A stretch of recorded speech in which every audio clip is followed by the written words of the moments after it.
There we go. Hey, welcome back, everybody.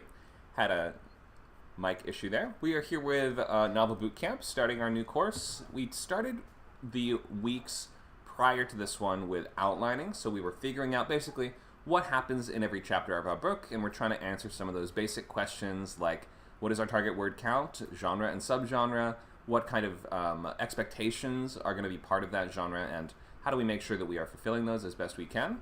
And also, we were trying to make a really comprehensive plan of scene cards, which are going to be an expanded set of story beats that's going to cover essentially what's going to happen in every chapter before we write it. To the best of our ability, we're trying to plan these things out and have a really solid roadmap to work our way through the draft of the book before you even open up and start writing on page 1. So now we are moving into the part of the course where we're actually writing the books, so we're going to move into this with the expectation that you've done all your outlining, and we're not really going to be talking about structure and things like that as much anymore. We're now going to be focused more on individual parts of the book that you're on. So like moving from intro to act break to your premise scenes and things like that. And also zeroing in on just other topics related to book writing, such as certain classes focusing on things like dialogue and other elements like that. So we'll have a big list of all the upcoming stuff. We just announced a big slate of the upcoming new classes. Let's take a look. So we are in a stage channel. If you're just joining us for the first time, this means that you have to raise a hand if you want to be invited to the stage to speak out loud. We are WordCamp, which is part of the Script Camp, or the Skill Camp family of servers. That's all part of our nonprofit that offers free and low-cost classes to learn new skills and reach your life goals. We have lots of free classes, intro classes, and one-offs, and workshops and events like this. Table reads, script swaps, and writers groups, and we have some for our supporting members, so you can sign up to get access to everything we do. Our main website is Script Camp, even though this server is WordCamp, but your Script Camp membership does include access to all of these, so topics like filmmaking, animation, coding, game design, graphic design, language learning, and things like this. You can sign up right now at scriptcamp.net and sign up for unlimited membership, which includes access to every event on every server, all of the boot camps, advanced lab and writer's lab on weekends, classes on WordCamp, film, code, tune, creator, design, lingo camp, and more, with over 100 hours of classes every month, video library access with recordings of all previous classes, big discounts on consultations and proofreads, and you also get coins every month, cryptocurrency or whatever you want to call it, which you can spend on things like table reads. This is just like a little bit about me. I teach the courses on Script Camp and the main novel writing boot camp here on WordCamp. I've been repped as a writer since 2017. Mostly I'm writing things like horror and thriller and doing rewrites and polishes on other people's scripts here in Hollywood. And I have written 6 novels, or I guess I'm working on my 6th novel now.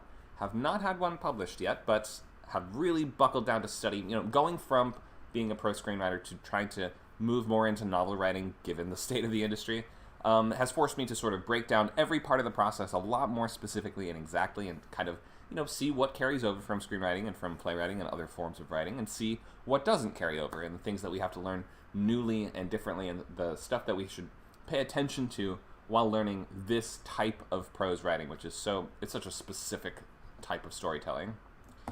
So here's just a huge list of the upcoming boot camps and classes. We just announced these yesterday.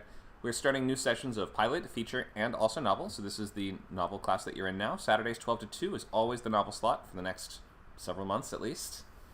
We have Fridays 6 to 8 that's going to be running TV writing, pilot boot camp from 6 to 8 p.m. Pacific time.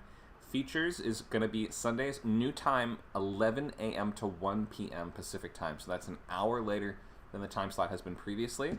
So do note that is different from before. But in any case, we're starting that one on the 9th. And we're going from what makes a great script right into a logline workshop on the 16th. Those are both free and public to everybody. So bring your feature loglines for review and to get some thoughts on, and feedback on the presentation and pitching of those ideas. And then we have plenty of topics that you can see coming up in Novel Bootcamp, starting on just first pages next week on the 15th.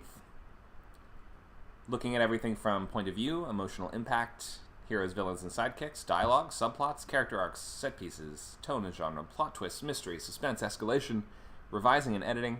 We have so many weeks of Novel Bootcamp coming up, and by the end of this time, you will have a full, complete book sometime in, what does that look like? Mid-September. So it takes a long time to write a book, but these few months, if you are following along with these milestones and keeping up with your word count goals, then you will have the entire thing finished by then. And it won't be perfect, and that's okay. Nobody's going to write a perfect first draft right out of the gate. Thanks for that, Nacho. He posted the schedule, the screen cap of the schedule in the chat there. If you're watching on Discord, you can open that chat by mousing over the Classroom channel and clicking that small white word bubble that says Open Chat. If you're watching on one of our other sites, like our social media places like Twitch or Twitter or YouTube or Facebook or Kick, then thanks for being with us. We can usually still see your comments.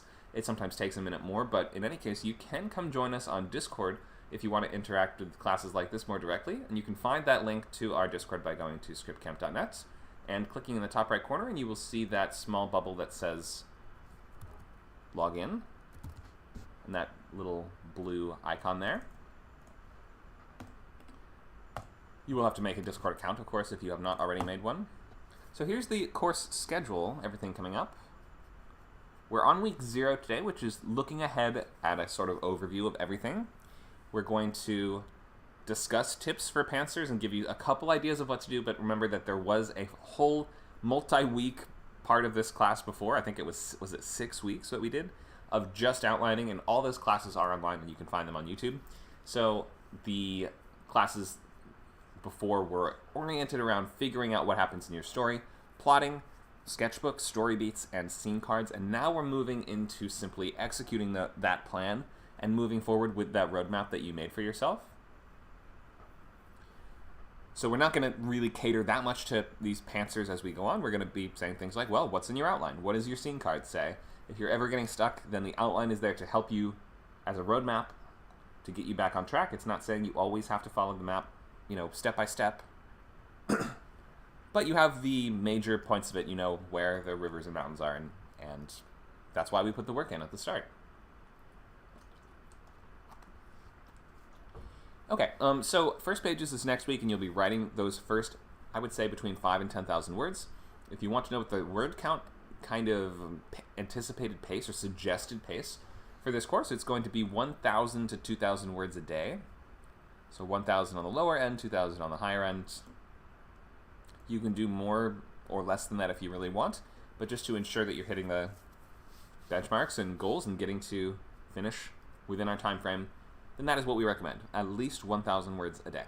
Most people, it takes about 2 hours to write 1,000 words.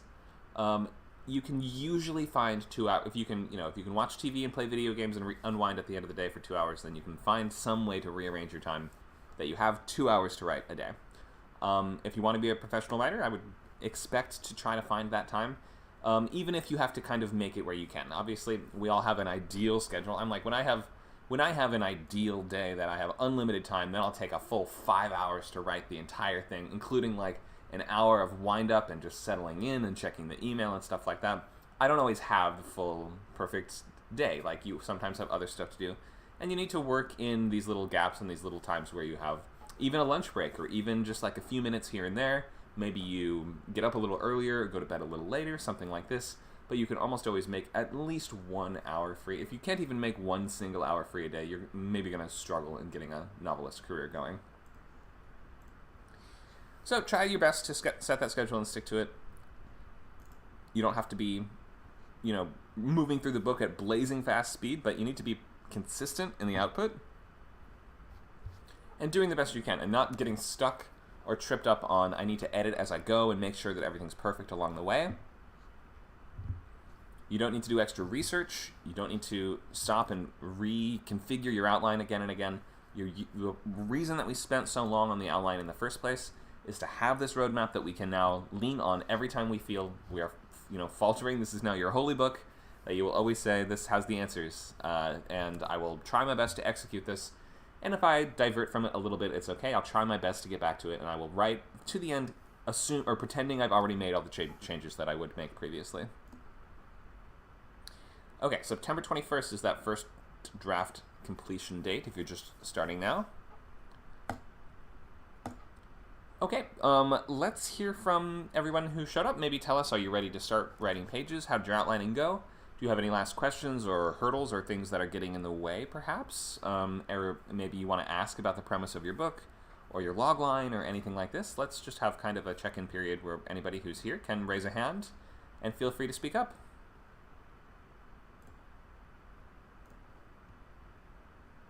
Megan, go ahead.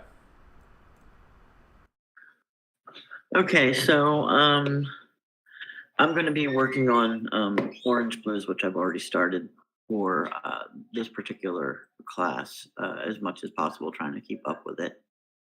And I have written about a quarter of the book, but that being said, the original outline that I drafted, I've gone off it, and I also have had new ideas about what happens from sort of the point that I'm at the moment that I'm writing onward, that haven't all been mapped out in the old outline. So at this point, as soon as I'm finished writing the chapter that I'm writing on, I'm going to be going back to my outline and adjusting and reworking it so that it more closely matches the changes that have been slowly sort of rippling through the story. Okay, That's pretty much where I'm the at. outline a little bit makes sense. Any questions or things that you wanted to ask about, or things that could get you back on track? At the moment, no. I just want to thank the folks that were helping me earlier today with logline stuff. So this gives me an opportunity to say thank you. No, all right, no problem. Thanks, Megan. Becky, go ahead. I was just gonna give my feedback. If that's okay, if Megan's finished though. Yeah, go for it. You mean your update, or you're going to tell us about your book that you're starting, or anything like that? Yeah, so it's because I was working on 2 books because what's happened. I'm just gonna focus on the Golden Egg one because that's the one that I've got the main deadline with for like the publishing people. But I'm waiting for a talk with my editor.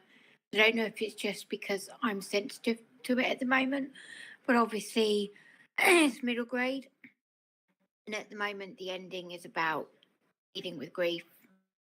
And I don't know if it's just because I'm sensitive, but at the moment that I'm doubting whether I want the protagonist ghost sister to go at the end or not. You know, it could just be the way I'm feeling, or it could actually be that because it's middle grade, and so it's really hard to say. Here's a character that you get to know all the way through the book. Oh, by the way, she's going to leave at the end.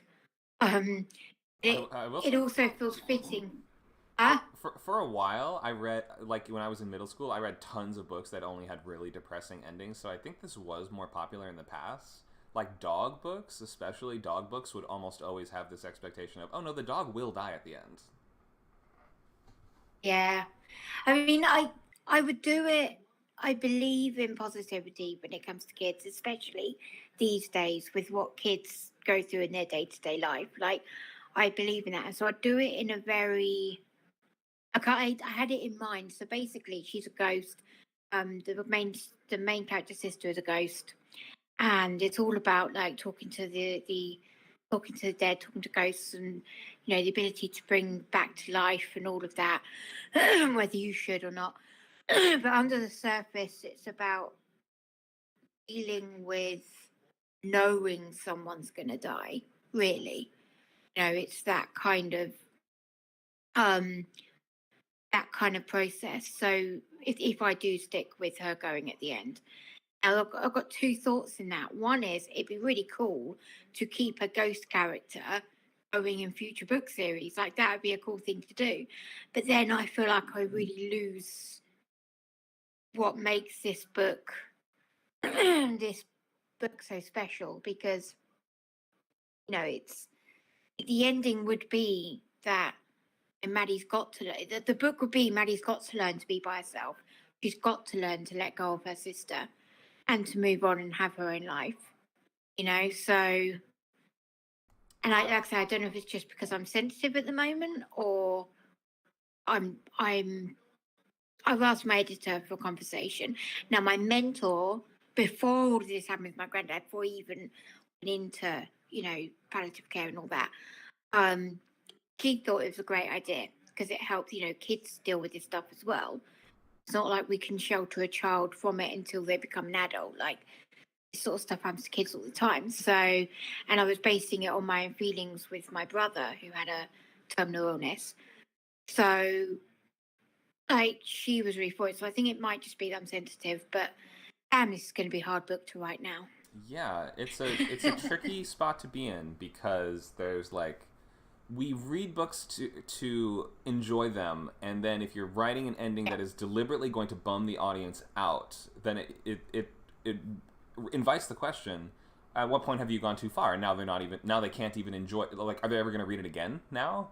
Especially with kids, you want them reading the books again and again. But has any kid ever read Where the Red Fern Grows again in their entire life? I don't think so. I don't want it to feel like Bridges to Terabithia, where it's really depressing.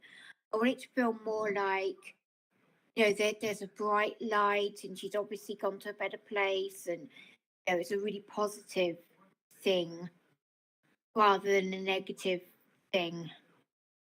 It's very tough here. I have maybe two thoughts. One is that if like it's harder for a younger audience to take that kind of bittersweet nuance in all at once, because if they're crying, they're crying. Like, you're either crying or you're not. If you're crying, it's hard to say. It's hard for a kid to say, but I liked it anyway because I learned and grew from it. Like, you know what I mean? Like, if you're sad, you're sad. So there is that. Like, you can even see sort of like, let's look at Annie in the musical. Yeah. Do you remember the ending of Annie? No, spoil it for me. Okay, I'll spoil Annie for everybody. So Annie is sort of a wish fulfillment type orphan story, right? It's like one of the classic ones where Annie's a little girl that lives in an orphanage and then ends up getting, for like a publicity stunt, ends up getting adopted by a millionaire. And then she has like a lot of fun, like bonds with the millionaire and his family. And then at the end, it seems like that they're maybe going to get taken away from him and forced to go back to the orphanage to live with the mean orphanage lady. But then the president steps in and is like, just kidding, you can live with the millionaire, and so can all your friends. And they're like, yay, and then they all live in happiness and riches forever. In my mind, that is kind of erring on the side of wish fulfillment over the side of, well, but that wouldn't happen in real life, right? Because you might see it as, we should probably be, if you're speaking to kids that are poor and that are like, what if I got to be rich magically out of the blue? Well, obviously that wouldn't really happen in real life for the most part, and this story is sort of saying that's okay. You can just revel in imagining what if it did. It doesn't have that snap back to, real life consequences crashing down kind of moment that you might think a modern version of that would have. It's sort of just like, well, maybe this never happens in real life, but so what? It happened here. You know what I mean? So like, to some extent, you have a world where ghosts can come back, and they only have to leave because you said they did, right? You could just as easily say, no, they don't. And that's the other thing I was thinking, that, could have it that she learns to live without Olivia, meaning Olivia gets to rest a lot more, but Olivia's still there. Yeah. Maybe then she can come back every few years or something. Like, you could look at it that way. That would almost be an equivalent to, you can visit the graveyard and sort of see them again, right? Like, she can come back in some sort of more limited way. It's just whether... It's really hard because it's like, what message am I giving to kids? No, because I don't want... Not sure. That is really difficult. Well, I'm not sure. I guess to some extent you could say that, like, maybe if there's like some place that she can go and talk to Olivia from then on, but she doesn't follow her everywhere. You know what I mean? That would kind of be you saying, well, you can always go and like sort of meditate or like connect with people that have passed on in some kind of way, like pray to them or meditate, whatever it is that in your belief system makes sense. You'll always have a way to reconnect. But they aren't. I was thinking about dreams, maybe birds or dreams. Dreams is good. My granddad believes in birds. Believes in like the crows are the messengers to the afterlife. Because he said, when you see crows, no, that's me following you. So my husband believes as well.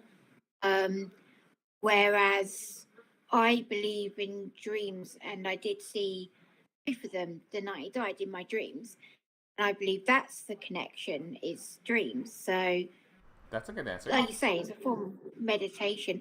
I feel like dreams is probably more solid for kids than birds. Yeah, I would Especially agree. as crows aren't universal. I mean, I don't know whether you guys have crows in America, but like they're not in every country. We got them. Yeah. I would. Okay, I think we that's a have them good. That's a here. good sort of middle ground. You want to sort of have your cake and eat it too, to some extent, because that's the fantasy. If we're in a fantasy world, you can do whatever you want, right? So if you have a loved one that died, but you can see them in your dreams, that works in your fantasy, but it also acts as a kind of metaphor for what's going on. So I think that lesson does carry over to real life. Okay.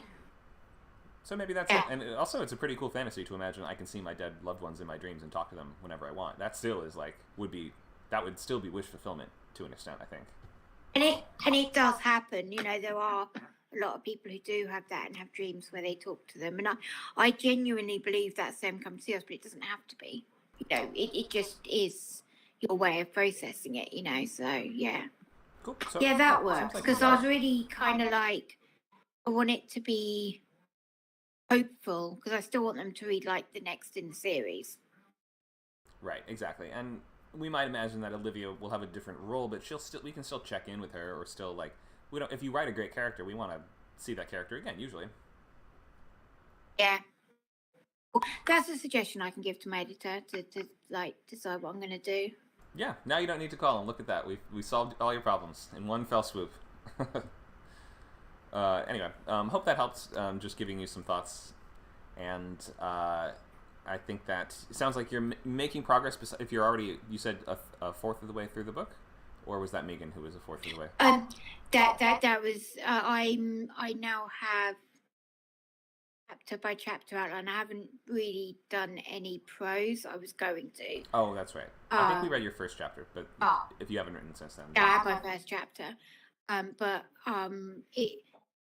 it was easier to just write the chapter by chapter outline when I was sitting by my granddad. Writing the actual prose felt.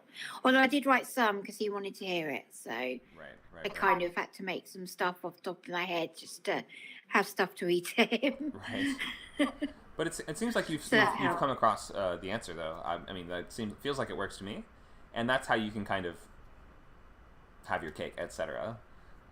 My rewrite for the ending of Annie is similar. For anyone curious about my fan fiction rewrite to Annie, the president doesn't step in to make Daddy Warbucks actually able to keep Annie. I say he actually loses everything in the Depression, and it seems like they're going to all have to split up, but then they move back into the now dilapidated orphanage that Annie started in, and now the ending sequence would be a reprise of Hard Knock Life, but of Daddy Warbucks helping them clean up the dilapidated mansion together and watching the sun rise from the roof.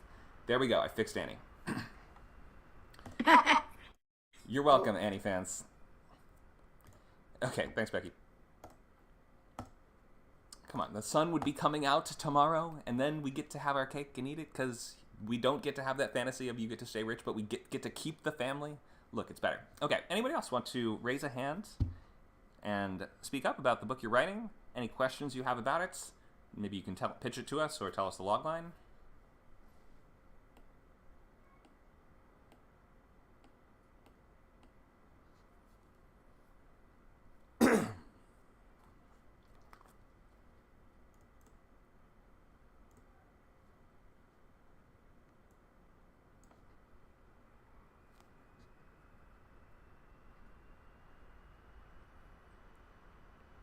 You guys all right working on novel projects? If you're here, please speak up. Let us know.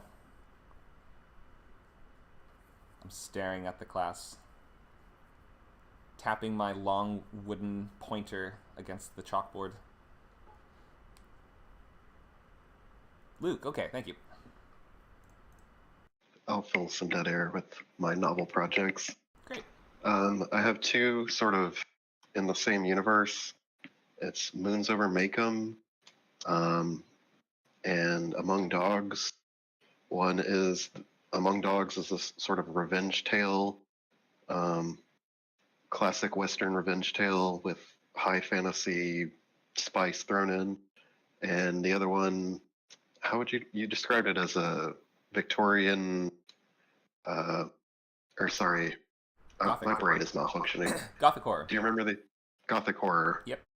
It's sort of, yeah, it's very Gothic. Has all the proprietress, the vampire lord. sort of ironic hero lord guy, yeah, who becomes the villain. Anyway, I can post log lines in the chat later, but I'll have to pull them up. What can I say about them? Not much today. I'm really just here to sort of absorb, and I'm also thinking about writing sort of about my own life. You mentioned that at some point that I should do that, and thinking about pantsing and stuff like this, but that's sort of outside the purview of novel writing boot camp. So right, you've also got multiple novels already ongoing, so I yeah, would always recommend. I'm thinking about projects for the future. I have this long list of just projects that are sort of going to be developed someday if I can get around to them. Mm-hmm. Yeah, for sure. And an autobiographical memoir style book would be a great idea. Just don't include anything about us, unless it's ads. You can include like hyperlinks and ads all throughout if you want. That's fine, as long as it Yeah. We always got to look at the bottom line when it comes to telling personal stories. You're scrolling through my autobiography on Kindle and you just accidentally join Script Camp when you click the hyperlink. Sorry, you subscribed. You clicked it. You can't undo it now. It's non-refundable. Sorry. All right, thank you for the updates, Luke. You're welcome. Okay, so looks like a few folks are working on stuff that's already in progress. Maybe if you are at the starting point where you have the outline finished and you are ready to move into pages, maybe some are not quite finished with the outline, but you can finish that soon. Let's look at the week overview, week 0 overview. So we'll recheck in when we will recap these kind of ground rules, suggestions of the type of idea you should be working on and choosing for a bootcamp style course. You can turn in your outline or your planning documents if you have them. If you want to get those reviewed, you can ask about it or bring up whatever points or questions you want about them. We will recap a couple other topics. We're not going to spend way too long in the recap just because we've done these things in the previous part of the course, but this is going to be, we'll look quickly at word counts for novelette, novella, short story, who's your audience, literary, upmarket, commercial, adult, YA, middle grade, genres, and then word goals and things like this, and how to set your schedule. Some tips for outlines and pantsing, and then at the end, we'll have time to review your outlines. Okay, so hopefully if you have that outline, you are getting it ready in Google Docs and ready to either link that Google Doc or a PDF. We generally cannot be opening Word documents. Okay, so feel free to post whatever you've got. You can put it in you can post your outlines in the chats. We will come back to that, and there will be time to discuss. So we'll start with the ground rules recap. We want to be ready to start writing pages by next Saturday. Get used to sharing your work even at the early stages. I would say to be in boot camps, not necessarily this one, because we're not going to always be reading through your entire outline unless you bring it up and request some sort of review of it. But in any case, just to do boot camps in general, I would remember that ideas can change a lot over time. Very few things are going to be perfect, fully formed as soon as you come up with them. And it can be tough to hear big notes at early stages, but when you're working with an editor, manager, someone like this, or lit agent, someone like this, then they will have revisions for you. You have to this is one of the mediums where you have to be less collaborative than almost any other besides, I would say, stand-up or web cartoons, like making web comics or cartoons for yourself. You don't have to answer to anybody, really. And stand-up is pretty similar. When it comes to books, you have to answer to maybe 1 or 2 people. That would be your lit agent, who's going to request revisions, And then the editor at their publishing house is going to request additional revisions, and maybe more voices too, depending, but that at least those two bare minimum, 2 rounds of revision work. You should use your real name or anything that sounds like a real name and is a real name if you're going to persist past the free opening weeks of these classes. You can ask that to change this for you if you can't figure out how to do that. Let's look at words. So remember, a novel is a narrative piece of fiction, at least 50,000 words for the most part. There are shorter examples of them, but often it is defined around 50,000 words. They are written to entertain with literary and poetic mechanisms. A book is any handwritten or printed work of fiction or nonfiction, whereas a novel is a long prose document that describes fictional characters and events. Books can be fiction or nonfiction. Novels are always going to be fiction, so we're talking novels. And we are working mostly in the commercial space, in the novel type of word count. So you can see short stories being 1 to 10,000, novelette about 10 to 20, novella 20 to 40, and novel maybe 40 to 300, 400, 500, 500-ish tends to be where a lot of them kind of max out in terms of like, nobody wants to print a book that's longer than 500,000 words, and it's going to start losing them significant amounts of money as they try to, because you can't charge us twice as much for a book that's twice as long. Series can have an unlimited number of books to them. Maybe a lot of them max out around 10, but there's also plenty that go longer than that. Novel series are more common than novelette series or novella series, though I have seen novelette series and novella series as well. A page is really variable. Speaking in terms of pages does almost nothing for us. We're mostly speaking in terms of word count. Using 12-point single-space font, it's about 500, 600 words, though in a published book, due to spacing and font size, it's more like 250, usually 300, but it really, really, really varies. Unlike movie and TV, books are not usually meant to be read in one single sitting. The chapters, they really provide us that nice organic stopping point that tells us it's okay to stop here for the moment and then pick up later. You don't have to have chapters if you don't want to, but they're a practical way to break up that book and create that sense of overall structure and a way to give the reader a natural just break as they go through. Chapters are around 4,000 average for adults, with lots of exceptions. We're trending shorter in terms of thriller and faster-paced books like that. Maybe 2,000 words on the faster end. There's no hard and fast rules about this. You don't even need to use chapters. If you don't, you still probably want to use breaks, though, which are indicated by the triple asterisk in manuscript format. So you need to know who your audience is, what age group are you writing towards, and who is this intended to really interest? Where would it be shelved in a store is what we're trying to determine here. In addition to what kind of art is used on the cover, how the book is advertised. Would this be at a Scholastic book fair versus would this be on, an extreme horror newsletter? Something like that would be two very separate audiences. Adults going to center on characters that are grown-ups, 20 plus usually, or it can have kid characters in adult novels as well. And those kids might grow up over the course of the book, or they might not, but generally, we're going to be focusing on the more adult aspects of their experience. So something like It by Stephen King, it is not a middle grade book, though it does start with middle grade age characters that age up, and we flash back and forth between them as grown adults and back to their childhood. So you can have juvenile characters in adult books, but adult books are going to focus on adults for the most part. And the vocabulary structure might be a little more complex. The word counts are going to be higher. The pace can be a bit slower. And you can write for any sort of type of adult that you want. Just because it's adult doesn't mean it has to have lots of swearing and killing in it. Doesn't mean that at all. Just because you're writing for adults, or just because you're writing for kids doesn't mean it has to all be about, magic dragons and unicorns and things like that. You can write basically any topic in any space with some exceptions. In terms of really lower age groups, you might want to be careful in terms of some subject matter. New adult is going to be this. We'll get back to that in just 1 second. Let's cover new adult really quick. It's a weird and nebulous market that a lot of people don't believe or don't like or don't buy into. Doesn't really exist according to some people. Some agents here and there will say, I'm looking for stuff you might consider to be new adult, but they'll put it in quotes like that, just to indicate nobody else thinks this is cool, but I think it's cool. Anyway, it's focusing on protagonists in the 19 to 25 kind of range, and it's going to be college stories and stuff like that a lot of the time. Self-published new adult romance does pretty well, and there's some new adult fantasy that does well also, but usually it gets reshelved as either adult or YA because nobody can agree that new adult is a thing, so don't really count on this category. Children's is going to include a lot of stuff, including young adult. YA protagonist is a teenager they can age up as a teenager, but usually they're not going to become an adult, unless maybe it's like a flash-forward epilogue at the very end or something like that. They're going to be faster paced and more like a movie in a lot of ways.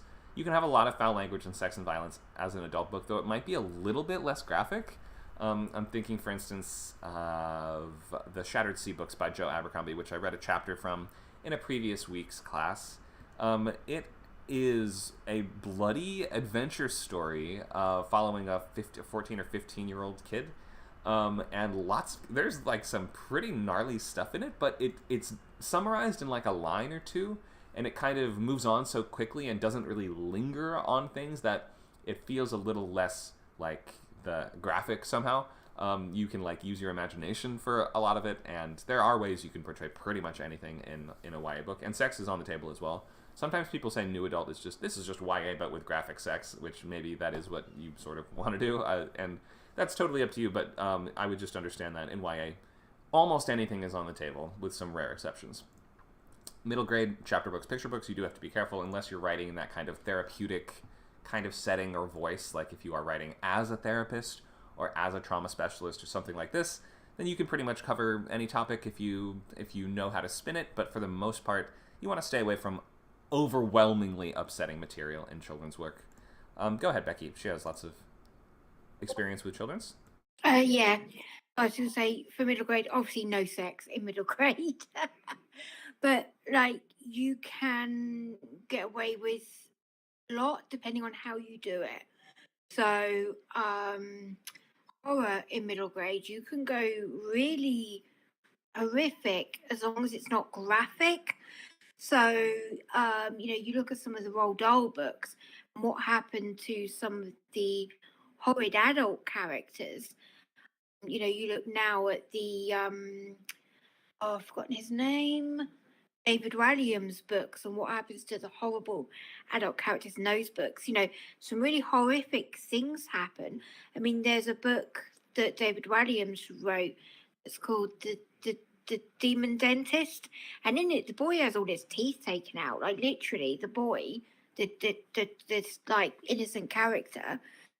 But it's kind of like the way it's done. So the darker the books, it tends to either be way more surreal, or it tends to be way more humorous. So the more close, the more.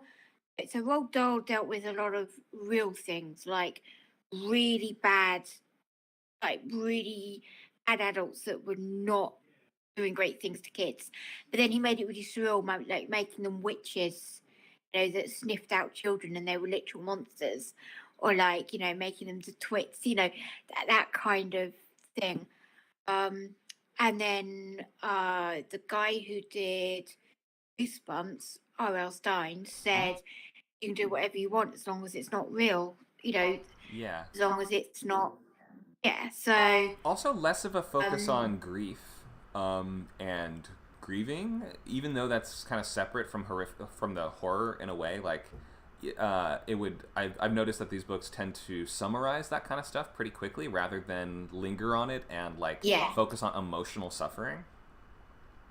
With the exception of some recent books, and they don't tend to be as dark, middle grade tends to be written in third person because you can be a really close third person, but when things get uncomfortable, you can purposefully distance the writing a bit so that it's affecting the character and not the reader as much. Whereas YA is first person, so that you feel it. With middle grade, I've noticed that when you read Harry Potter, when it comes to until it gets really dark, which is from like the 4th, 5th book onward, like with the 4th, that's kind of borderline between middle grade and YA, and then it goes YA. But there's a distance there. She writes it so that we're not quite in Harry's head as much when he sees Cedric die, So it's kind of, there's a distance there. And you can kind of do that and get away with that a bit more. And then I was just going to... Go ahead. Oh, no, you go. I was going to say, when I was growing up, I remember... Did you ever read the Cirque du Freak books by Darren Shan? There was a movie at one point. Those were in first person. He's an awesome guy. I met him. Oh, you met him? Those were in first Yeah. person and were pretty upsetting at points. I remember especially because in the first book, not the vampire stuff was not that upsetting, but the main character has to fake his death, and then like his family find his corpse, and then they like grieve and bury him, and he has a funeral and stuff, and he has to like watch his whole family grieving him. I was actually like more disturbed by that than any of the vampire stuff in the book. Yes, yeah. And it's weird because it's like, I mean, there are obviously exceptions to everything I've said. Nowadays, first person seems to be more popular with middle grade. But then kids are able to cope with a lot more, I think, than say 20, 30 years ago. You know, books are getting, some of the books are getting, are giving, enabling kids to deal with things that perhaps 20 years ago we were a little bit more sheltered than they are now. You know, the kids are growing up in a different world. But yeah, it's basically, like you say, unless it's a therapy book, like, you know, how to deal with, you know, abusive parents or whatever, middle grade tends to be more usually happy endings. There's huge debates about the books that break those rules as to whether or not they are middle grade. Right. Because unfortunately, nearly always, no matter how dark it gets, you should expect 99 times out of 100 for middle grade to have a happy ending, whereas teen and YA don't. Right. Now, again, there are middle grade books that push this. Series of Unfortunate Events says it out from the very beginning, so you know what you're getting with that. You know, that's different. You know from the outset you're getting. Right. And it's all in such like a kind trigger of like warning. it's all in such a sort of like storybookish kind of tone, like even from the start. Yes. Like and the movie, you know, reinforces this as well. The most people don't like the movie that much, but in any case, the Unfortunate Events always feels like this kind of slightly surreal tale that has that kind of fairy tale quality. We're in the head of the person who's writing the book, not characters it's happening to. Right. So we have that distance, and that's how we're able to cope with that. Yeah, it's sort of journalistic. He's like a journalist that's reporting on something that really happened in his world. Yeah, and if we were reading it from, you know, the main character's points of view, probably would be a lot more depressing. Yeah. Rather than being that kind of more nuancey, like adventure. Also, the fact that it is in that kind of really distant third person allows all of them to sort of be like the protagonist at once. Like, whereas if we were hopping between them, or if we were just one of the kids, then we wouldn't. It feels like right now like there's such a unit. Like we can sort of move very seamlessly between them, and they all feel very unified as a sort of trio. Yeah. So I think that is a nice part of it too, where we can from the faraway perspective, it becomes easier to move between an ensemble sometimes. Yeah. And then I was just going to say about picture books, because obviously you say you no advice. I can offer a bit of advice now. I don't write picture books, but I've got friends that do. And I just want to remind you of Not Now Bernard, the middle grade book in which the main character Bernard is actually eaten by a monster halfway through. Right. You know, so you can like kill off characters if you want. That's more a message to the parents. The parents keep saying, "Not now, Bernard," when he's trying to tell them there's a monster. And then the monster eats him halfway through, and then the monster ends up taking his place. And they haven't noticed their kid's been replaced by a monster. Right. And, you know, and he's trying to tell them, and they go, "Not now, Bernard." And he's like, "But I'm a monster." So it's kind of more of the message to the parents. But again, that's middle grade, where the main character is literally eaten by a monster halfway through. Mm-hmm. Yeah. You have more leeway than you think.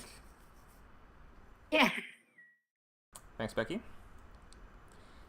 Here's a little more on target market. So you have to just be thinking, what are the concerns of the... you can just stay on the stage if you want, Becky, as we're talking about these topics. So I would be thinking of, what does the target market want to read about?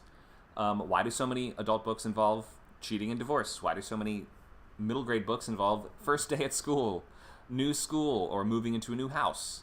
Because those are big formative experiences for those age groups. Any type of subject matter can be explored in different target markets. There are YA books about the Holocaust. There's adult books about going on first dates. You should take into account what the sort of like areas of interest or the topics of interest and the sort of types of experiences of your target market, and take the presentation of your story accordingly. So we're talking commercial fiction mostly in this course. There are other types as well. They are literary and upmarket are going to be the ends of the spectrum. The spectrum is on a scale from commercial all the way to literary, with upmarket in between. So as for me, I'm personally writing SFF, horror, and historical, so sci-fi, fantasy, and historicals in the commercial space. So that's books with a broad appeal and the potential to sell lots of copies, written in a way and style that's supposed to be accessible to as many people as possible and likely to be enjoyed by the average reader, whatever that sort of means. Examples of commercial authors are your Dan Brown, your J.K. Rowling, your Stephen King. If you go into the Barnes & Noble or into the grocery store, the books that you mostly find there are going to be in the commercial space. They are, at least the ones in the big front and center shelf displays. There are still literary books that do very well and things like that. But in any case, these are going to usually fall into clear-cut subgenres like mystery, horror, romance, fantasy, sci-fi, contemporary, coming of age, things like that. And then on the other end of the spectrum, we have literary, which tends to be more, we will put this in quotes, but sophisticated, or they're going to be a bit more experimental in the prose. Or the goal might be to advance the medium and to rethink what we can do with books, or to make some kind of change in the world or culture, or to simply stun readers with their prose. That's going to be your David Foster Wallace, your Barbara Kingsolver, your Cormac McCarthy. There's going to be some in-between space as well. That's going to be authors like your Margaret Atwood that are usually writing kind of more commercial-style premises but with literary-style voices. And there's going to be that bleed-through that you can find there. And they're going to be trending on the side of slower-paced, advanced vocabulary, poetic and flowery language, and literary, with longer and more complex sentences, or even the expectation that you'll be sort of stretching our perception of what a sentence could be or what a sentence could look like. You're going to be doing new stuff with language. Trying out new writing styles, using stories that are mostly character-driven, not really driven by external events, and are largely internal. Complex themes, highly original or intellectual ideas, and not really simple, less than happy endings sort of stuff. A lot of literary books are just going to have a plot that's kind of like two couples at a barbecue talk about stuff. And then we sort of drift in and out of their memories and experiences and their sensory perception and their thoughts, and they're imagining the future. Like, you can have a whole novel that's nothing but a guy making a cake, and then sort of stuff in the room inspires him to talk about different topics or something like that. Like, you really don't even necessarily need a super traditional logline that is going to act as that selling point for the story. These are not really high concept stories with a high reliance on concept to sell or communicate the central premise. Literary fiction is going to be more execution dependent, and it is sort of you saying, hey, the premise is not necessarily the point of why you're reading this. You're reading this because of the ideas in it and because of the language in it. So ideas and language are the focus of literary fiction. There can still be cool stuff happening in literary fiction books. Like, it's not to say nothing cool or interesting can happen in the book, but just that's not where the attention and the focus is. And there are some authors that kind of stride that line between literary and more commercial, like Kazuo Ishiguro or authors like that. Okay, let's look at a recap on genres. So some genres have stricter rules than others. There are certain expectations that are built into genres, because what are genres if not a combination of expectations, tropes, and general indefinable vibes that a story exudes? So a genre is just a collection of things that we expect and that the audience will want to see, because how do we know what we're going to pick out of the store unless we can sort of start to categorize, well, I like that kind of stuff, or I like that emotional experience, or I like that style of storytelling. If you're picking nothing but Brad Thor novels with pictures of submarines and helicopters on the cover, then you know the exact sort of story that you are going in for, that you are going to get, and that audience has expectations of this type of stuff that they want to see. So I would be thinking of this very early on. Where would your book sort of fit on a shelf? Who would be reading it, and like, what would the cover look like? It's kind of like the poster thing with a movie, right? What would be on the poster? Because that you don't have to think of the cover of the book as an illustration of exactly what happens in the book, but it's more like a it's more like an advertisement for the book than anything else. So be thinking, how do you want to draw in your target audience with that front cover? Like, would this be the kind of book with a girl holding a sword standing in front of a dragon on the front? Or is this going to be more of a literary fantasy focused on language and ideas, in which case girl with sword is probably not the right idea. That's going to draw the wrong audience for you. You want probably something a little more abstract and artistic. Like, what is the cover of The Buried Giant by Ishiguro? It's like a very artistically drawn tree with roots coming off of it, right? So there's not a character front and center. That is very commercially oriented. That the cover that looks like a movie poster with a character up front, or even like a real picture of a person up front, that's going to be in your commercial space for the most part. And if we're doing something like biography, or something with a biographical element, like a picture of that real person up and on the center is obviously a common way to conceive of that. But if you're writing a biographical story that has a different spin or different approach, you might think, well, what would be on my cover? My Abraham Lincoln book isn't about the Civil War. It's focused entirely on his relationship with his, gardener, whatever it is. Like, it's based entirely on his love of biscuits. Then you want to have a completely different cover that sells the idea of that story a little differently. Okay, I see a question from Naomi in the chat. Can we find these slides on a website or something to review later? Sure, we can link this in the chat. And also, this is streaming live on YouTube, Facebook, Twitch, Twitter, Kick, and here on Discord, so you can watch back this recording on any of those different places.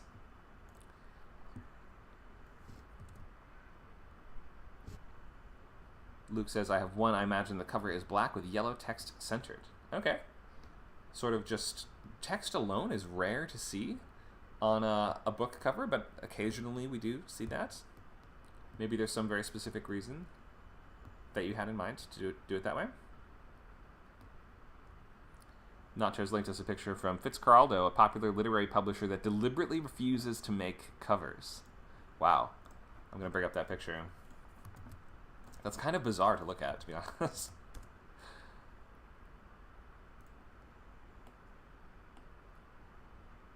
I probably wouldn't even pick these up. These don't even look exciting. Why do they do this, I wonder? I'm curious. Somebody find out why they do this. They just feel like textbooks or like encyclopedias.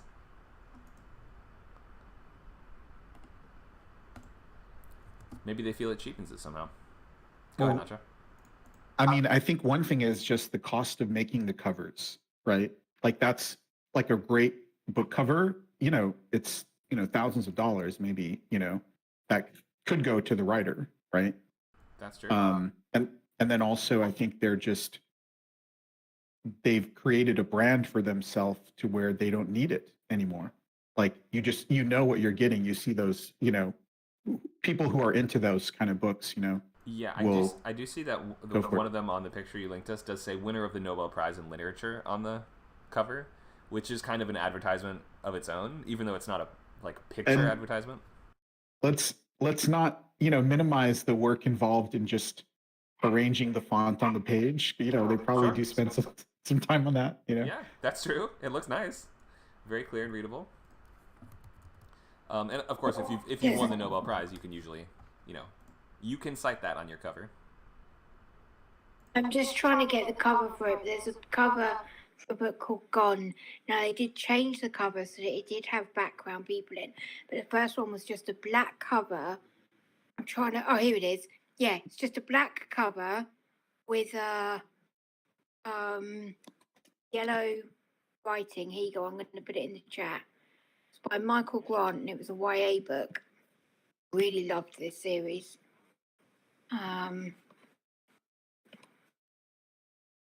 There we go. Okay, I'll bring that up. It drew me in. I bought this. They recently done ones where you have other covers.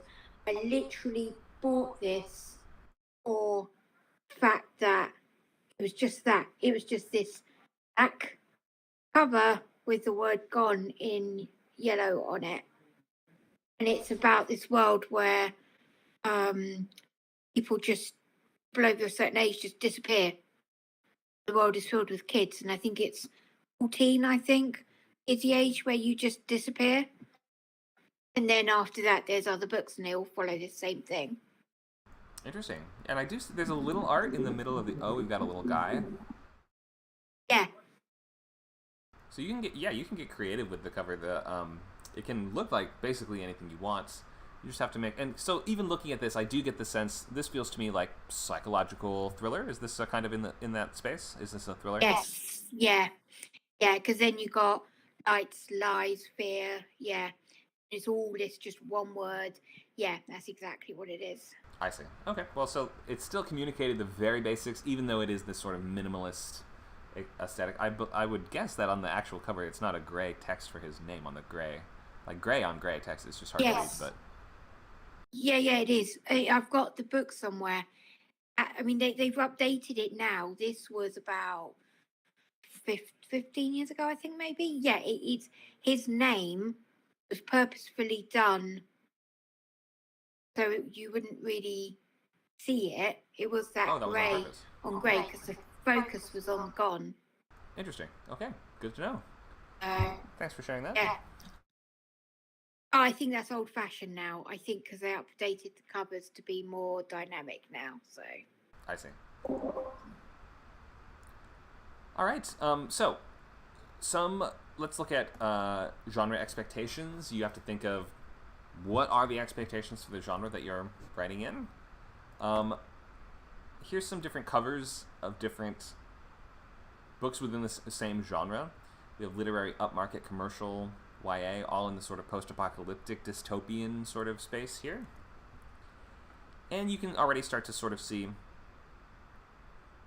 which of these would appeal to sort of different kinds of audiences. I guess a little bit of an anomaly here is that the commercial one doesn't have a character in the front and the literary one does.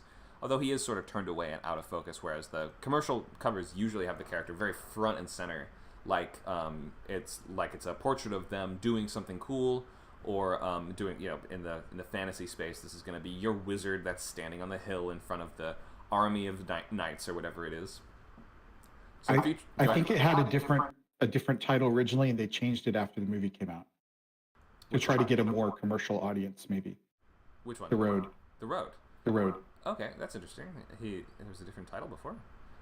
No, a different cover. Oh, different cover. Because right. tying it, to go after maybe people who've seen the movie you see it. Something. That's actually the motion picture sticker on the front there. I hate when they do that. Let's look up the original. Yeah, original was just kind of like wow, it's really just nothing at all, is it? There's a couple different ones. Just put Cormac McCarthy's name real big and you can sell it. Brown on brown yet again. But still this one has a sticker right there. Oh no, that sticker says winner of the Pulitzer Prize. I'm more okay with that sticker, or that fake sticker. Anyway, so yeah, that should sort of show you there's differences in the way that you might consider the marketing of these things, and although you're not going to be marketing the book yourself unless you're self-publishing, in which case you are going to be marketing the book yourself, you don't have to be doing this ultimately, but you should be thinking, where does my book fit in? How does it, how much am I going to emphasize the character or the sort of fun of this premise, the commercial high concept appeal, as opposed to how much do I want this to feel as if it would be a literary exploration of the deepest, aspects of the human condition. Here's a good example in terms of Westerns. The commercial one just straight up looks like a movie or TV show poster. The middle grade one is kind of in cartoon style, so we get that kind of, the cartoony look often will sell to the younger age demographic. Young adult can be a mix of almost anything. This one's a bit more artistic. They can have very commercial style covers in YA, or they can be a little bit more literary style at times. And then we have the literary, which is just like a landscape and the focus is on, again, the author. You see the author's name is just as big as the book title, if not bigger.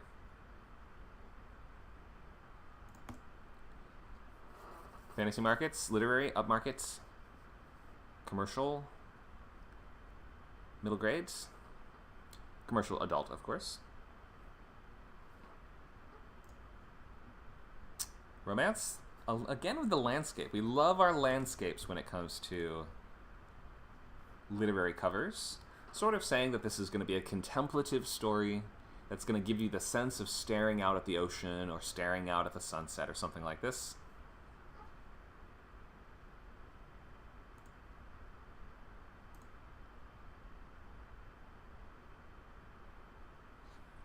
Some really beautiful horror covers here.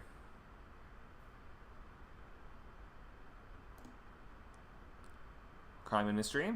These are all pretty much the same.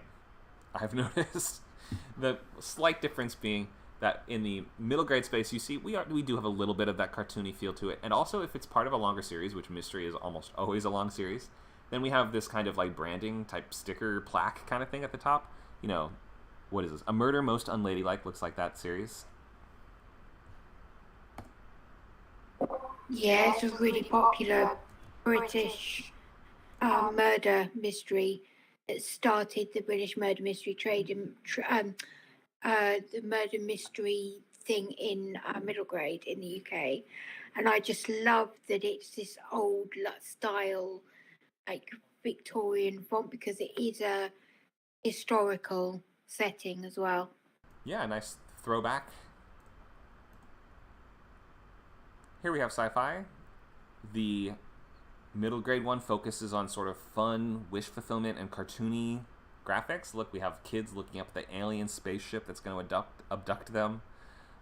We have the commercial kind of putting the hook front and center. It's a skeleton of a dinosaur looking scary and aggressive. It's about bringing dinosaurs back from the dead. Go ahead. And the name Michael Crichton is bigger than the name Jurassic Park. Yeah, if you are an author that like you are the brand basically, then sometimes that will be the case. Like it will seem like is that the title or is that the author's name?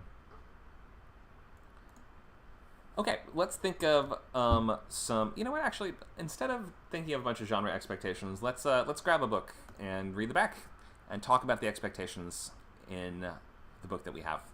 So I'm going to reach off the shelf and pick one up, and I will ask questions like,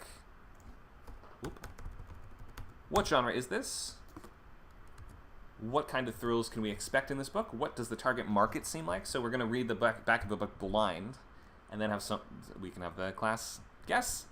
Becky, you want to do this first one, and then we'll call volunteers for the other ones? I'll read it out, and then you'll guess what it is.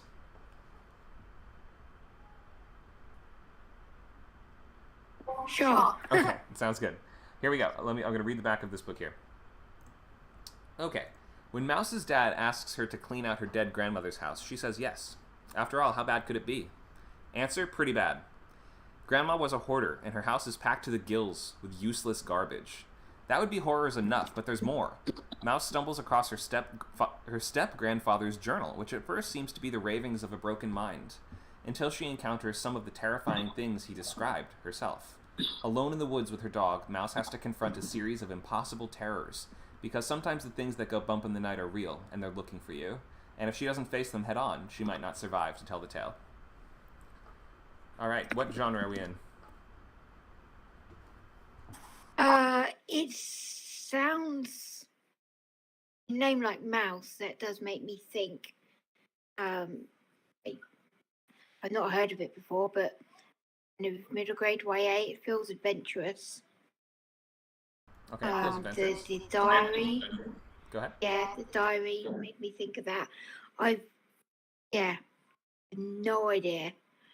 But I feel like it's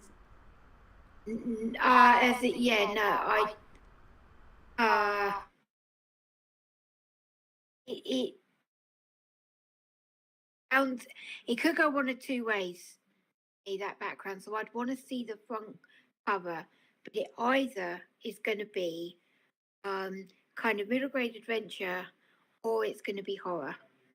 Okay, so this is definitely this is a horror book. I mean, you read and write some very dark kid stuff. This is adult horror that we're reading here. Okay, adult horror. Yeah. Do you see that kind of concept? That kind of concept with that background could easily be middle grade horror if you did it in a different way. Mm-hmm. And it was the mention of the grandparents. Right, that's true. Often kids sort of scary stories do often start with them connecting with some kind of adult that is, or like having some kind of caretaker or guardian that gets them into the trouble, or that like draws them into that supernatural world. But so how do we, like, what are the clues that it's horror? She has to confront a series of impossible terrors. Well, that's only going to be a horror premise for the most part. Like, impossible terrors, that tells us that we're dealing with scary stuff that shouldn't be possible to happen, right? So fantastical horror things. the ravings of a broken mind. That would be horror enough, but there's more, like these little things. I'm not sure about the actual age of the main character, but I'm pretty sure she's in her 20s in this book. The book is The Twisted Ones by T. Kingfisher. Here's your cover. No character on it, no cartoon graphics. We have a spooky cabin in the woods. Okay, yeah, now I see it. It's an adult horror. Yeah. Right. That's what I mean. Sometimes the back isn't enough. Right. Yeah, so that's why book marketing is, it takes everything into account. Not just the blurb, not just the cover, but the whole package. So we have Even the name Mouse. The things that made me think middle grade were mention of grandparents, mention of woods, character being called Mouse. Right. Yeah. Those The name are does all feel like a things. kind of kid-like Yeah, name in a way. those are all things I would have as a middle grade horror. It could be, for sure. And so let's ask, what would be the genre expectations of a book with a cover or with a description like that? What do we think the stakes would be? Her life. Life and death, yeah, what does she say? If she doesn't face them head on, she might not survive to tell the tale. Tells us, of course, life and death are going to be on the line, and in terms of horror, thriller, and action, then typically the stakes are going to be life and death, or they should be. Beyond... Ooh, somebody's honking their horn outside my window. Outside of stakes, what other expectations? What would we expect the main character to do in this? What kind of scenes would we want to see? What's the emotional experience of a book like this? You still asking me, or are you asking the audience? The audience as well, but we'll start with you because you're on stage. What would the emotional experience be? Well, looking at the front cover, it's my kind of horror, where it's less about gore and more about dread. So it's those kind of intense scenes where, if it were a movie, you know, they're walking and you hear a creak, like that kind of, like I say, that dread, that yeah, Dakota, as Dakota said, anxiety. It's kind of that tense, you know, those kind of moments. Maybe some false scares. You know, you have that tense moment, then it's like, oh, relief. Before, oh my God, no, it's a real scare. You know, that kind of thing. And to me, it feels. Charlie says psychological. For me, maybe a little bit supernatural. Not necessarily supernatural in the sense of like the literal supernatural, but supernatural in the sense of your mind sort of playing tricks on you, things like that, you know. Sure. So we might not have literal ghosts in it, but it might have metaphorical like ghosts, if you get what I mean. Yeah. It doesn't explicitly say that it's supernatural, but in the world of horror, we understand that often we will blur the line or ask, how much is the character crazy, or is there something more going on, and things like that. So that there's a strong element of mystery here. So we are reading not only for the spooks and the chills, but also to learn the answers to the questions like, well, what happened to her step-grandfather? What is in this journal, which seems to be the ravings of the broken mind? What are the things that go bump in the night that it says are real? We're reading to learn the answers to those questions, too. Now that you've told me that it's adult horror rather than kids horror, I'm concerned about her dog. Yeah, I would not get your hopes up about the dog. Yeah, because in adult horror, the dogs normally die, whereas in kids horror, the dogs are there to protect the kids. Yeah, except they never die in kids horror. It's kids coming of age that the dog is equally. The dog isn't more in danger in kids coming of age stories than they would be in an adult horror story. Because it's like a free beat. It's like a free emotional beat. The dog dies towards the end of the book. It's like built into the genre. I mean, in the horoscope, as in, normally an editor will say, like my friend who writes horror, murder mysteries set in the Victorian era, and the editor was like, to make it less scary, give the character a dog that goes with her. So she lives in a graveyard and she's got a dog called Bones, and obviously the dog does survive because it's not about the life and death of a dog. Right. Not one of those type of books. It's about being spooked, not traumatized. Yeah. Okay, thank you for answering those. Who else wants to... Becky, do you want to read one? If you don't have one handy, we can call on somebody else. Yeah, I can. Give me 2 seconds. Okay. Okay, you ready? Yeah, go for it. Mario is spending winter break with his neighbours Todd and Jewel on their family vacation to Vermont. He is excited to see snow for the first time and meet his friends' beloved grandparents. But Todd and Jewel's grandparents turn out to be a little odd. They love telling tall tales of goblins, elves, and trolls. When Mario spots a blur of green fur in the garden, he wonders if the stories could be real. He's determined to find out what's going on, but the truth might be more dangerous than fiction. All right. This to me is middle grade urban fantasy, right? Gotta see what other people say. What do you guys think?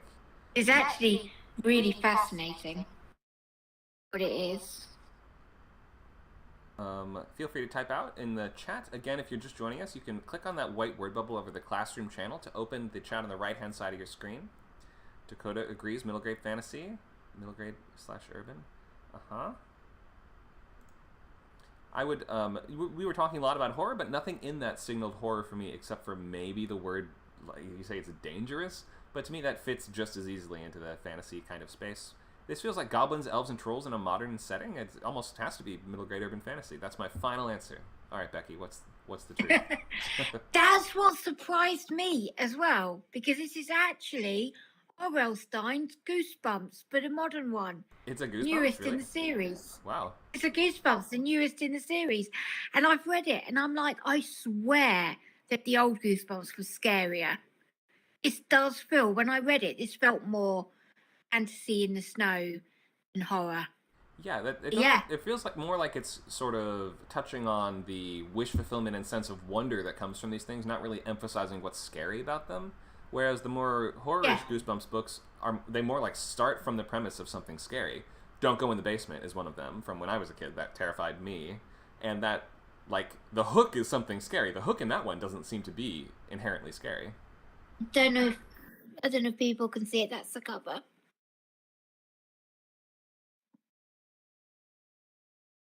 Right, but you can see it, yeah. Yeah, in the snow. I do like goblins With like a lot. a wart on his nose. That's funny, but that still seems much more kind of dark urban fantasy to me than horror necessarily. I guess goblins can be. Yeah, it did. Frightening. It did read to me more fantastical. Mm-hmm. Luke said he's got one he could read. Okay, quickly before we do that, what are the expectations that comes with middle grade urban fantasy? I would say a sense of wonder and fun, magical creatures, spells, and experiences that we can't have in real life, usually that are going to tie back to this kind of broadly Tolkienized canon of supernatural. What else have you guys got? I would say there still needs to be an element of danger. Sure. Especially on one's life. Mm-hmm. But we know the kids are going to survive at the end, but they don't know that. Right. Megan says fantasy bad guys are often horrific. That's true. So scary monsters, perhaps? Some kind of underworld. Yeah. Underworld? Like a hidden world or portal type world that we have to go through the hedge or go through the wardrobe or go through the chalk door that we draw on the wall, like in Pan's Labyrinth or Beetlejuice. Yeah, I mean, in middle grade, you want the villains to be villainous. You want them to be bad. People think, oh, we don't want to traumatize the kids. But it's like, no, kids love the worst villain you can get because they love the fact that, the hero beats them at the end. Yeah, and then you can dunk on them mercilessly at the end and it feels fine. Yeah. Okay, let's do another book. Who wants to volunteer? Dakota? Or Luke? Raise a hand. Whoever raises a hand first. Dakota, okay. All right, here we go. Whenever you're ready. Meet Martin. Okay. Meet Martin, JJ, Jess, and Maureen. 4 people who come together on New Year's Eve. A former TV talk show host, a musician, a teenage girl, and a mother. 3 are British, 1 is American. They encounter one another on the roof of Topper's house, a London destination famous as the last stop for those ready to end their lives. In 4 distinct and riveting first-person voices, The author tells the story of 4 individuals confronting the limits of choice, circumstance, and their own morality. Okay, wow, that sounds like a play to me personally. But if that was a book, my guess is that is contemporary. I would say upmarket or literary contemporary. It could be commercial. What do you think, Becky? Are you still on the stage? I am sorry, I was momentarily distracted by my dog. You're good. That's okay. So this was 4 first-person voices meeting on top of a building where they're considering ending their lives and sort of getting to know each other, I guess, is the concept. Yeah. Wait a minute. I know this book. I think I actually this might know book, it so I'm too. not gonna I comment. think this might be Yeah. Long Way Down by Nick Hornby, but It is. it is. Okay. It took me a second. After I said the plot synopsis out loud, Can I I- was like, wait, I think I Can know I that one. can I name drop here? Okay. I tutored Nick Hornby's nieces. They were like, "Oh, my uncle's Oh, a that's writer, cool. and he's one of my husband's favorite authors." He came round, and the girl introduced me to him, and we were chatting away. And I came home and went, "Oh, I met their uncle today, Nick, lovely guy. He's a writer too." And Paul went, "You met Nick Hornby?" And I'm like, "Hey, yeah, he's a writer as well, lovely guy." He went, "Nick Hornby." Yeah, and he showed me, and I'm like, "Oh, it's the writer you like." Yeah, completely went over my head that it was that Nick Hornby. Right, That's right. awesome. So in That's that case, awesome. In that case, we have he's writing commercial contemporary. Then in that case, Yeah. what are the expectations that we get based on that description?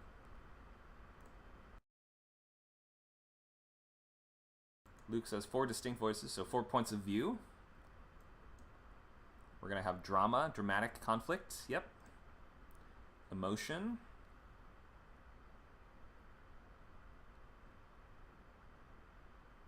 Does this sound like a serious or like a funny story?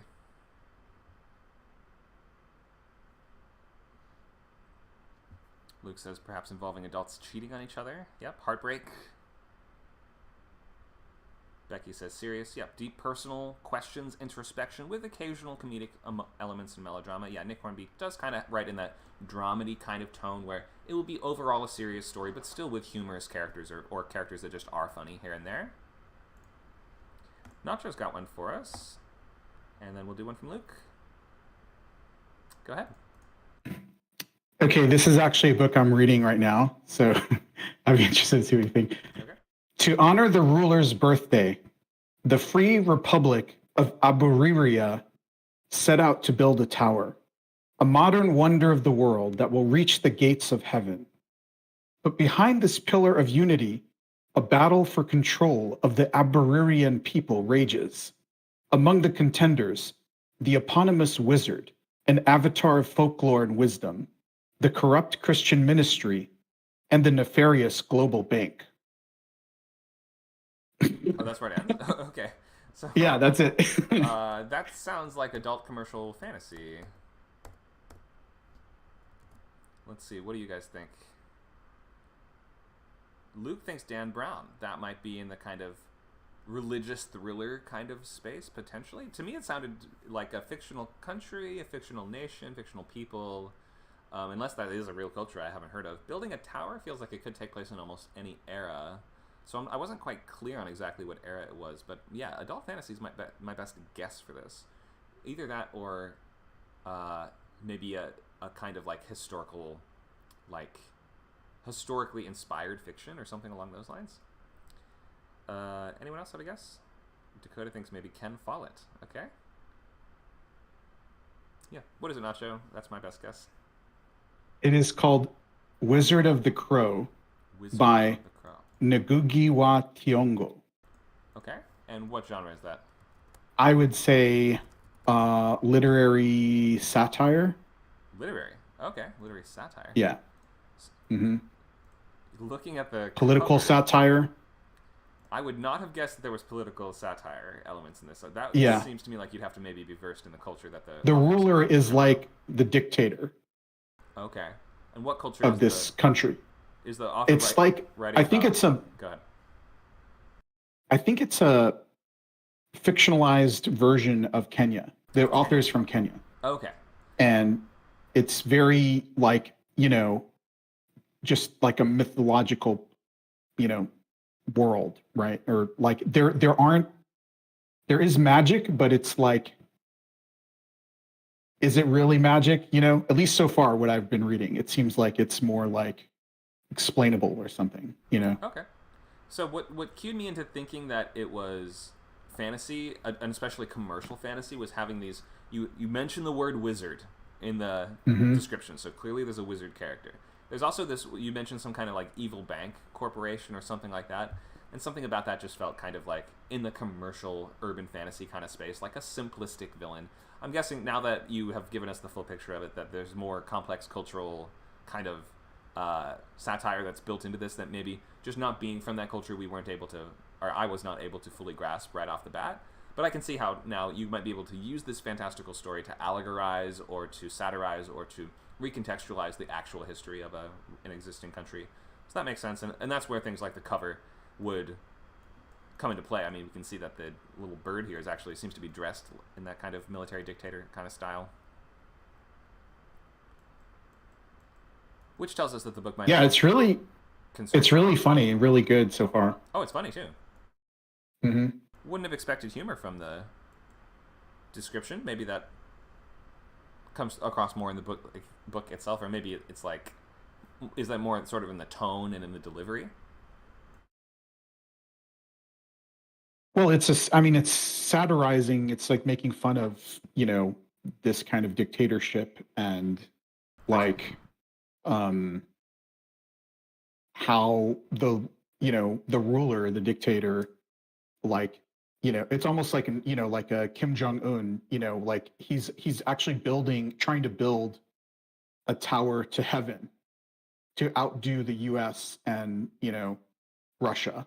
Like he's going all the way to heaven. I mean, like, it's just a lot of stuff that doesn't make, it's like, okay, the ruler's birthday, they announce the ministers are trying to outdo each other to announce some insane project. Okay, we're going to take the ruler to, on a spaceship to Saturn, but it's like they don't have the technology to actually build it, But then the other one's like saying, oh no, we're going to build a stairway to God, or something, or like it's kind of silly, but it's also really funny. And there's, there are characters who are really into, like revolutionary characters, or, like it's looking at all the different sides of, this kind of situation. And yeah, it's just, I laugh out loud funny, I thought. Okay, great. Would not have expected that, but yeah, it seems to be like a pretty nuanced genre there, that like kind of absurdist, satirical, fantastical genre. A lot of different flavors in there, for sure. I'm not sure most people would have expectations of what that would look like right off the bat, because most of us probably have not read that kind of thing before. All right, Luke, why don't we bring you up?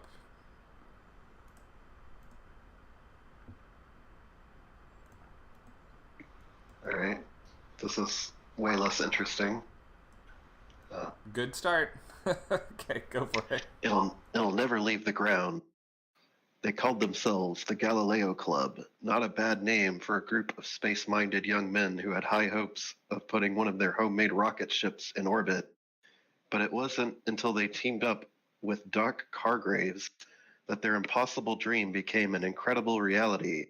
Suddenly, the three Earthbound youths and their mentor were hurtling through space, heading for the barren wasteland of the moon, or so they thought.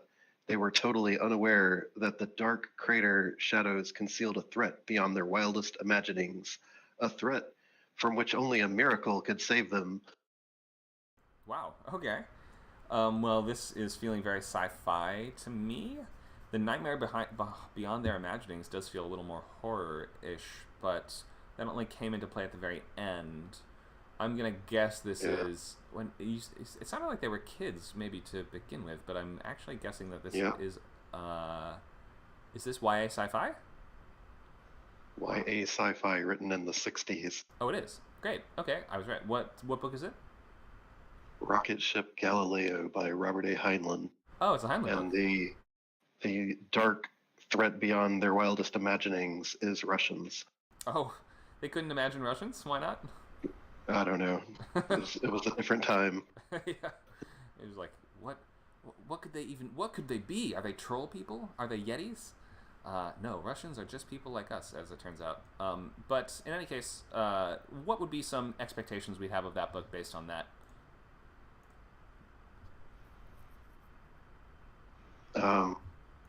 Who, me personally? I think, Anyway, I mean, you two, go ahead. Doc Cargraves, sort of that, Doc Brown, sort of mentor, mad scientist figure. You're expecting sort of a team-up story. Yeah, I'd expect a little bit of fun and whimsy in addition to the scariness. Exactly. Becky says space, technology. Yep, a story that focuses on sort of space race era technology, it seems like. Maybe a little bit of violence or mystery if you're, looking at the book I'm holding in my hand.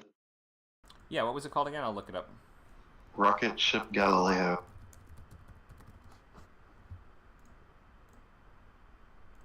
Oh wow, this is like classic pulp sci-fi. Look at these covers.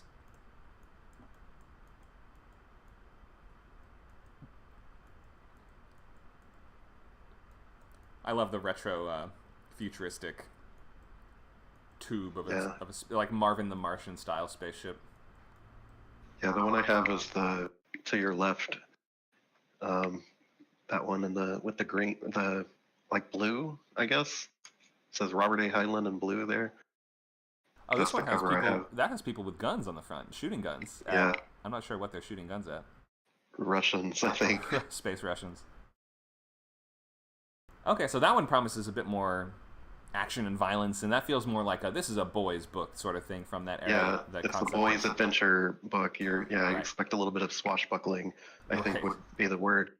Yeah, this was from an era when there was like men's fiction in addition to like we still have women's fiction. We don't really have as much, or it doesn't look the same anymore. But back in this era, there was what was considered men's adventure or boys' adventure, which was like a lot of swashbuckling and nautical stories. We had a lot of war, like World War I and World War II era, sort of beat 'em up, rough and tumble stories, spy stuff, all the kind of like classic pulp fiction, sci-fi, Conan the Barbarian style fantasy, and things like that, which were considered boys' or men's fiction. Oh, another thing it promises is we're going to land on the moon. This was, I think, 1961, so we had not done that yet. Okay, so speculating, looking forward to when we had the ability to do something that was in the near future. It was on everyone's mind, certainly, but it was like looking ahead just a couple years there. Yeah. So that would have been near future for that point, I suppose. Unless they were thinking maybe we're not going to get to the moon for a long time. It is always interesting to look back at sci-fi and see what they were right, spot on about, and what they were way off about. Oh, they're way off. It's really interesting. They set up like greenhouses and stuff, and they eat food out of tin cans that they just discard on the moon's surface. It's great. Just litter on the moon. Classic humans. Okay. Do we have anyone else who wanted to volunteer to read us the back of the book? If not, we'll just open to outline review. I have another book we Okay. could do. Go for it. It's modern. Okay. In the last days before a massive exhibition opens at the popular New York Museum of Natural History, visitors are being savagely murdered in the museum's dark hallways and secret rooms. Autopsies indicate that the killer cannot be human, but the museum's directors plan to go ahead with a big bash to celebrate the new exhibition in spite of the murders. Museum researcher Margot Green must find out who or what is doing the killing, but can she do it in time to stop the massacre? Can't we just close the museum? It's like Jaws all over again. We can't just close the museum. I don't care that people are getting slaughtered. What are you... This museum needs summer dollars. We need the money from the museum exhibition. I'm sorry, our hands are tied. We have to let people get killed. Look. Ridiculous premise.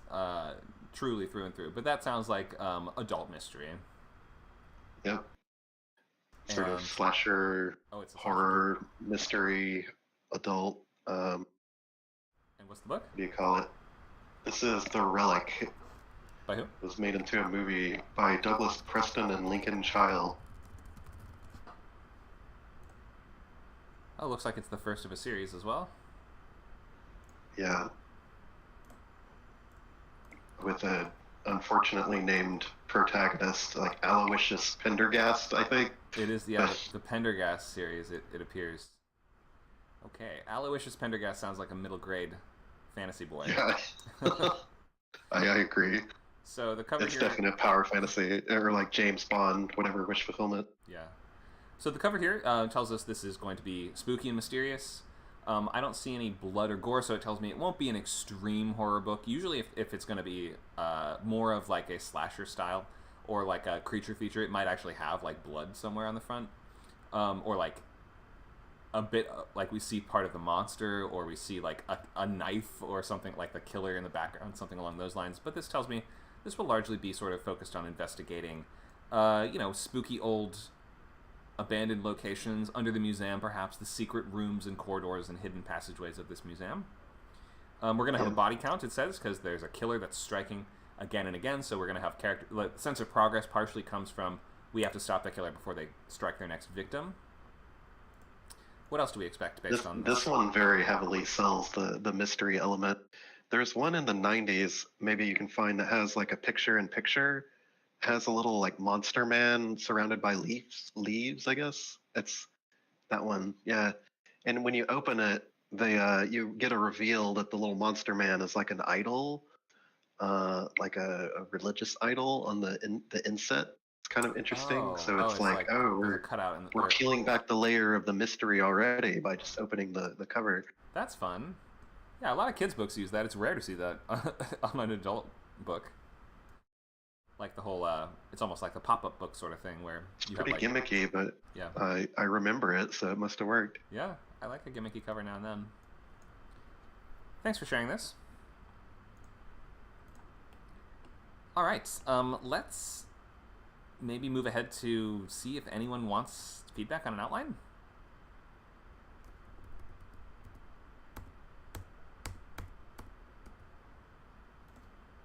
If other people want to go ahead with theirs, obviously, because I know you've given mine a lot of time and work, I've updated mine, but like I say, the other people go first because you always do mine.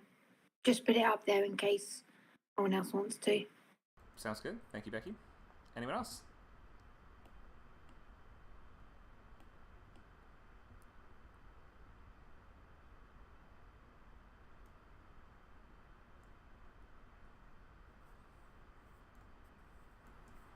I hope you got. Did everybody else finish their outlines in time to start their book for the course?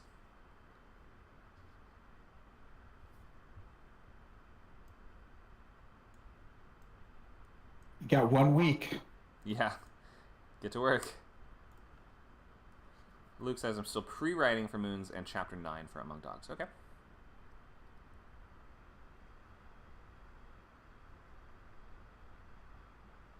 As for me, I'm also into my book already. I've just hit the 50% kind of mark. I'm at the midpoint and moving past the midpoint this week into escalation. So I'm creeping past that halfway and hoping to finish around the same kind of like, what is it now? Okay. So actually, you know what? If the benchmarks for everyone else are in September, I probably expect to finish my very first like draft 0, as we sometimes call it, at the end of next month, so end of July, but then maybe sort of bringing it up to what I would consider to be a solid draft 1, that first polish. I will probably be finishing that around the same time as everyone else, mid to late September. Okay, Charlie says, my bare bones outline is complete and I'm writing a meh intro. Okay, do you want feedback on your bare bones outline? Or is it not ready?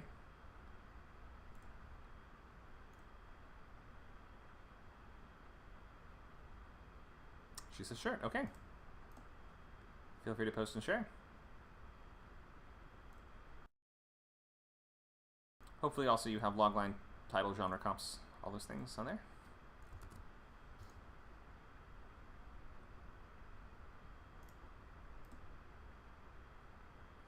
I've invited you to the stage.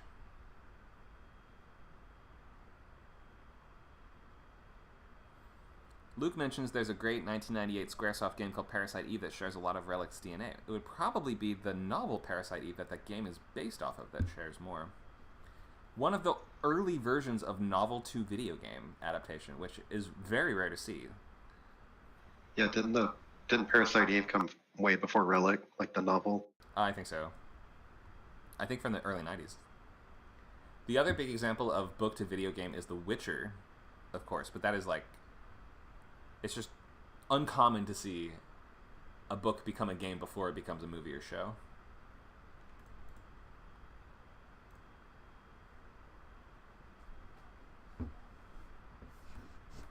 Charlie, are you able to join us on the stage? There you are. Hello. Hi. Did you post your outline already? I am about to do the link to it anyway.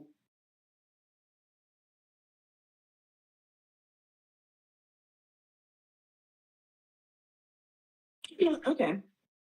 Excuse me. So I am in the process of writing essentially a story. It's the concept that came to me, the kernel, which I think I talked about before, was a woman almost in like a Godfather style, right? Like in the backdrop, professionally in the world of like underground crime, and becomes an accountant for a gang, and they begin a lucrative like racketeering operation, which gets the attention of a larger mob gang, and that gang comes in to like take over the business, and so she has to figure out a way to like salvage her position in this criminal underworld and attempt to save herself and her gang from the hostile takeover, which typically doesn't end well. Okay. Can you read the logline? When an ambitious two-bit racketeering operation on a backwater attracts the interest of a dangerous crime family, a beautiful and cunning accountant must secure the future of her notorious ragtag gang at any cost before the hostile takeover ends more than just their criminal empire. All right. And when you say backwater, you mean a backwater planet? Planet. Okay. Yes. I would definitely put that in the title because otherwise it's not even clear that it's sci-fi. Okay. And just telling us it's this kind of planet immediately lets us know what world, what kind of story that we're in. So I would let us know in the logline that this is clearly sci-fi. When I think we're missing a couple, just a typo. When just the first couple words here feel like they're, isn't it like when an ambitious 2-bit racketeering operation? I think right. Okay. Yeah. When an ambitious 2-bit racketeering operation on a backwater planet attracts the interest of a dangerous crime family, a beautiful and cunning accountant must secure the future of her notorious ragtag gang at any cost before the hostile takeover ends more than just their criminal empire. Nice. Okay, so you've done some good improvements on this since the last time that we saw this. I think it actually is coming across pretty clearly. Can I ask why is it relevant that she's beautiful though? It isn't necessarily. I mean, she uses that as a smokescreen, essentially, but it's not essential to. Well, I mean, it is essential to her ruse.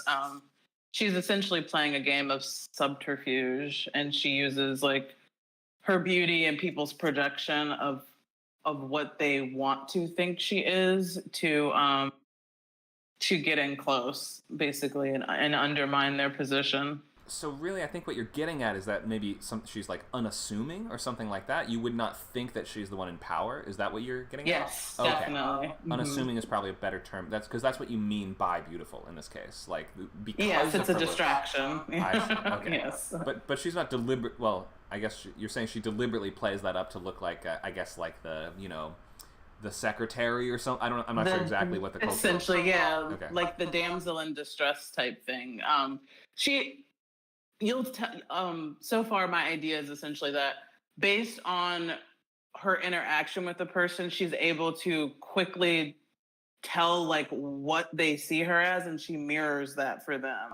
So if she needs to be the damsel in distress, if she needs to be like the quiet nerdy type. Like she's very much a chameleon character, and it's revealed throughout the book. Like the more you see her interact with different people, the more you see like she doesn't really have a solid personality. I see. Okay, makes sense. So yeah, unassuming is almost certainly the word that you want then, because she's not, if she, especially if she's able to play the, you know, uncharismatic nerd whenever she needs, because we wouldn't expect nobody would expect an accountant to be beautiful for the most part, I would think. I know that's silly to say in a certain way, but like Wait till I tell the accounting group. Yeah. They're gonna be so upset to hear. Well, hey, we're writers. We're expected to be like, you know, we have a face that's perfect for publication or whatever, or radio, whatever it is. Yeah, a face that's perfect for radio. Yeah. Exactly. So nobody expects writers to be attractive either, but that's something your character can use, right? Like, so when she needs to, she can be the, you know, the distracting, sexy one. When she needs to, she can be the nerdy, quiet one who, you know, has no social skills. She's kind of like a manipulator. Exactly, very much so. Got it. Okay, let's take a look at the outline.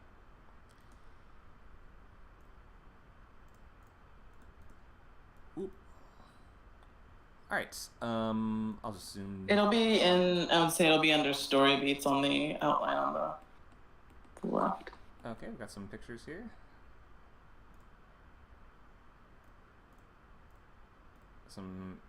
Oh, this is sketchbook. I see. Yes, it is. Story beats here. It's my spaghetti book. Yeah. Okay, spaghetti book. So let me zoom out. Oh, this isn't exactly bare bones. I've seen much more bare bones outlines than this. This actually is a fair amount of info. Okay. Let's see. This is actually like 4 solid pages. Do you want to take us through it? In which case you can sort of highlight things that you want us to pay attention to or ask about specifically, or what would be the best way to get feedback on this for you? I don't know. I feel like I have a pretty solid idea of the beats and the direction. Like I have to service essentially like the gangster genre, and so I'm attempting to hit those beats. I do have a third act reveal, which is the stuff in the red, that maybe if you want to just take a look at those and see if I don't know how to best summarize what I'm attempting to do, because that's a lot. Okay. Here's the best way, I think, to proceed. Here's my guess. So because you have a fair amount of writing here, more than bare bones in my mind, we have some meat and some potatoes on these. Well, you don't have potatoes on bones. What am I saying? There's a fair amount here, so because we only do have 12 minutes left, I would say feel free to, if you want to bring this to a lab, I would be glad to go over it with you. But just for the moment, why don't you just take us through to you say you have maybe a question or something you're worried about in the red, something that you aren't exactly sure what direction to take it. Do you think you might just be able to explain verbally and bring us up to speed on the dilemma you're having? Yeah, I don't want the reader to feel cheated, but essentially what I want to do narratively, it's first person present, and she's the unreliable narrator. And it isn't until Act 3 when the planning and the implementation of her strategy is like fomented. There's this very specific scene where it seems like she's struggling to betray a friend, and then she kind of almost flips the switch and she lets you in on the parts of herself that she's been curating the narration up until here. And now that she feels like she's won this chess game with this person, she reveals like, actually, I'm the reason all of this happens, and like goes through and fills you in on like Act 1 and Act 2 to get you up to speed. Okay. And I've heard like mixed reviews on whether or not that is satisfying for a reader. It can work. So why is she curating the story? Who is she telling the story to? To the reader. Like it's almost like a fourth wall break the entire time. Like she knows that you're there, right? And so she's telling you this story the way she wants you to hear it or interpret it, almost to like garner sympathy, right, from her position. And then when she feels like there's no one, including you, the reader, who can do anything about this now, she like lets you on the insight to like how brilliant she really is and how everybody fell for this, this subterfuge. But who does she think the reader is? I guess is my question. Like, you can have a character that's speaking to a reader that they believe to be someone that would actually find out about this information in their world. You could have, or for instance, if they're telling the story to somebody, a specific person, or to a specific audience, who does she think her audience is, I guess? I initially had an idea of her almost like telling her children, like revealing the truth to her children, but they're pretty small. And I also don't know that a mother would necessarily want to reveal that she's the bad guy. Why not? It could be for her children when they're old enough to know, though. Yeah, so I was going to say, though she has 20 years to cultivate this sympathy and to paint herself in a specific light for them. So maybe it works perfectly fine. So that definitely works if that is what you're going with and that's what you're sticking to for the entire book. The conceit of the book being she's telling the story to her, maybe to her future adult children when they're ready enough to know the truth. And you could even frame it that way, like, okay, we're to the point in the story where I know that you guys are 18 now, that sort of thing, so now you're old enough to know. The first part of the book, I may have left some stuff out. You see what I mean? Okay. But if here's your trust fund and the truth. Okay. Yeah, that's kind of a fun way to play it. I think that makes a lot of sense too, because then there's actually a reason for her to withhold that information. She actually cares what the audience thinks of her in a more direct way. Whereas if it's just us, the reader, it's like, why would she even care what we think of her? We're not real to her. Like, we don't exist in the same universe as her. So she has no reason to conceal things from us. But if it's her own children, you might imagine she might be ashamed, embarrassed. She might think they're not ready. She might think that she doesn't want to look like a bad person to them. And you have just a much more specific way to play the withholding of that information, as opposed to just like you identify the problem that when you're in first person, there's no natural reason for your main character to not think about something that you would want to keep concealed from the audience. There's no reason for a character in their own head not to be thinking their thoughts that they would have. Like, I'm lying now. I'm tricking everyone. I'm actually not who I say I am. Like, you have to have an actual additional reason on top of that for why they would be curating or why they would be unreliable. And so leaving that record for the kids, I think that makes a lot of sense. And I would, if you maybe haven't built that out very much yet, I would lean into that more and make sure that that comes up all throughout the books, maybe even little asides to the kids here and there. At this point, kids, you're probably thinking this. It's like, what's it called? How I Met Your Mother. Okay. Isn't Minus the comedy elements, probably, yeah. That's fine. But isn't that the conceit of that show? Is that like, and now I'm going to tell you like the next step of How I Met Your Mother. Now at this point, you're probably thinking this, but don't worry, it wasn't like that. Like, doesn't it have that kind of like sitting around the fire telling a story to your kids kind of vibe? I believe so. I've never watched it, but I believe that's the case. You've never watched it. Okay. So the conceit of the show is, I'm going to tell you by the way, it's like many years of seasons and many anecdotes that don't seem to directly pertain to this is how you met the mother, but the expectation or the sort of rule, this is kind of interesting. It sort of evolves to the point where he's like, well, I'm not just going to tell you exactly step by step how I met your mother, but I'm going to tell you the story of how I became the right person to meet your mother. Does that make sense? So that kind of contextualizes a lot of the other anecdotes. It's like, here's a wacky adventure I had one time where I learned this. And because I learned that made me the right person to meet your mom eventually in the future. So it's obviously not how people really tell stories unless you are, I guess, a wacky grandparent or something like that goes on a ton of tangents that are not related to the story in the slightest. But that's how they justify that conceit and evolve that conceit as the show goes on. So you might recontextualize why. I would just use that as inspiration for thinking, how can you contextualize how your character is sharing this information? Who are they sharing it with? And what is their relationship to the audience? If they are speaking if they're breaking that wall, if they're speaking in that second person, you this, you that, I want you to know this, I don't want you to know that. Why is it that they feel that way? And having that direct emotional connection between them and the viewer or the audience, whoever that say that they purport to be speaking to, then that can really do a lot of that heavy lifting and justification for you. And it would make it all feel very earned and satisfying, I think, when we get to the eventual reveal of who she really is, as long as we had enough clues and little foreshadowing here and there. Yeah, I'm definitely laying breadcrumbs. Like, because of the personality that I've built up for her, I almost want her to be like vapid, right? Because she's manipulative. It's first person present, but when she talks about people, she's very third person, like emotionally distant.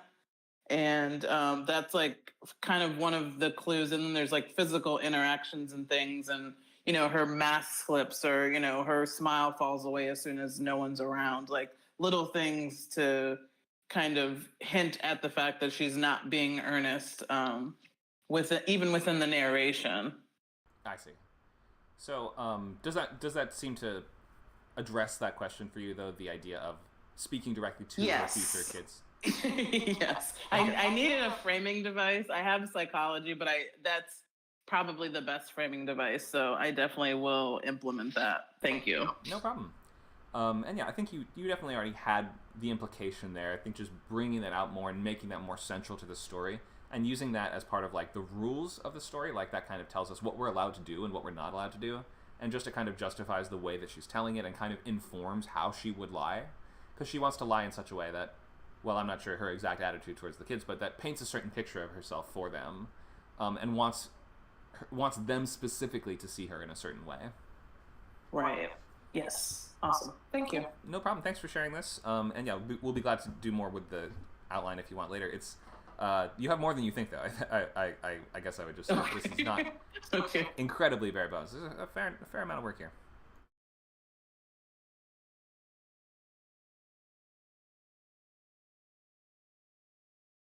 Last 5 minutes. Any more questions on anything we talked about? I have a quick one. Yeah, go ahead. Try to think of a cool chapter name for when she goes into the house. The house is filled with books.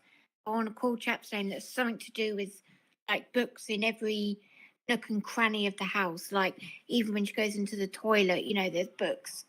Like there's books everywhere. If you've got any suggestions. What are your other chapter titles like? Do they have some kind of scheme to them, or how do they work? So it's things like the first one is The Haunting Who's. The third one is The Puka, because that's when we meet him. Some of them, I kind of do a mixture. So some are kind of just straight out saying what it is, and others add an element of fantastical. I mean, even The Puka is fantastical. Yeah. I like so you're doing kind of like Hardy Boys style or Nancy Drew style chapter titles, it sounds like. Yeah. Just because this is kind of a chapter where it's not one of the exciting moments, there isn't necessarily like a fantasy horror whatever hook for that chapter. I would maybe consider whatever's going on in there and think of how that could become its own hook. You said so it's an abundance of books. What's the fear of books? Libraphobia? Bibliophobia? Fear or hatred of books. That's an interesting title for a chapter. Maybe that's not middle grade. Or the bibliophile, it's the other opposite. He's Sure. a lover of books. Sure, yeah, exactly. What else? Any other suggestions? That's my suggestion. What is Charlie says? Book nooks everywhere. Call it paper cuts. Think of the negative things that you get from an abundance of books. Yeah, I was thinking like maybe something along the library because, oh yeah, there you go. Look, madness in the home library. Like, I was thinking something library because library does sound boring to kids, so a home being a library is like the overstuffed library, the endless library, the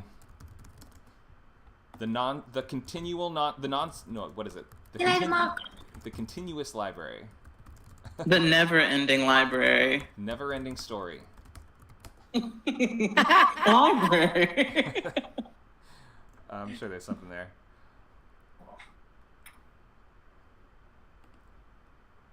Feel free to leave your suggestions for us in the chats. Fear of I do kind of like the Go ahead. I do kind of like the bibliophile though. Yeah, and that could always that's when you have a funny word as a title in a children's book. That's often a good hook to say at some point in this chapter. You can keep reading to learn what that means. Yeah. The Lemony Snicket approach, of course. Yes. Which in this book means novel of books. And then sometimes he goes on a long tangent. He's like, it does not mean this and this and this. It certainly doesn't mean this. Yeah. Lemony Snicket's so good at playing around with words and language. Okay, we're at the end of our time for today. Thank you guys for joining this novel boot camp. We're going to be running for 90 days, so that's the next few months in the same time slot, 12 to 2, Saturdays on WordCamp. The next one's also a free public class, so we hope you guys join us for that one. And we will leave you with the list of all the upcoming events. here we go. Just announced there's some new ones on here, some old ones on here. There's some stuff we've never taught before, so hope to see you guys for at least some of these. We also have Fridays 6 to 8 p.m., new TV boot camp starting up, new feature boot camp, Sundays 11 to 1, and then Saturdays 12 to 2, novels. We'll see you guys soon at your next class. And if you're sticking with this one, start your first few pages, or at least finish that outline this week and start pages next week. All right, we'll see you next time, guys. Have a great rest.